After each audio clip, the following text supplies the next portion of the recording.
حضرت یسارہ رضی اللہ تعالی عنہ جو کہ مہاجرات میں سے تھیں بیان کرتی ہیں، رسول اللہ صلی اللہ علیہ وسلم نے ہمیں فرمایا، سبحان اللہ، لا الہ الا اللہ اور سبحان الملک القدوس پڑھنے کا التزام یعنی اہتمام کرو، اور انہیں انگلیوں کے پوروں پر شمار کرو، کیونکہ روز قیامت ان سے پوچھا جائے گا اور وہ کلام کریں گی۔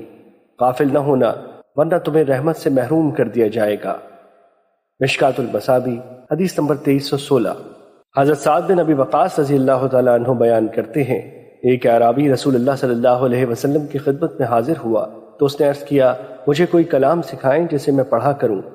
آپ صلی اللہ علیہ وسلم نے فرمایا، کہو، اللہ کے سوا کوئی معبود نہیں، وہ یکتا ہے، اس کا کوئی شریک نہیں، اللہ بہت بڑا ہے، اللہ کے لیے بہت زیادہ حمد ہے، پاک ہے اللہ جہانوں کا پروردگار، گناہوں سے بچنا اور نیکی کرنا محض اللہ غالب حکمت والے کی توفیق ہی سے ممکن ہے۔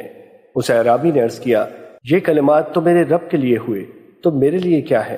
آپ صلی اللہ علیہ وسلم نے فرمایا، کہو، اے اللہ مجھے بخش دے، مجھ پر رحم فرما، مجھے ہدایت نصیب فرما، مجھے رزق عطا فرما اور مجھے عافیت میں رکھ۔ مشکات المصابیح حدیث نمبر 2317۔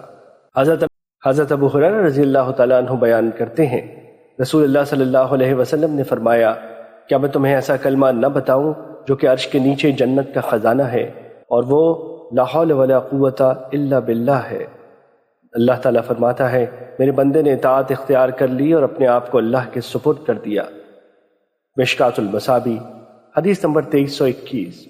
حضرت ابن عمر رضی اللہ تعالیٰ عنہ سے روایت ہے کہ انہوں نے فرمایا، سبحان اللہ کہنا مخلوق کی عبادت ہے، الحمدللہ کلمہ شکر ہے، لا الہ الا اللہ کلمہ اخلاص ہے، اللہ اکبر زمین و آسمان کے خلا کو بھر دیتا ہے، اور جب بندہ لا حول ولا قوت الا باللہ پڑھتا ہے تو اللہ تعالیٰ فرماتا ہے، اس نے اطاعت اختیار کی اور اپنے آپ کو میرے سپرد کر دیا۔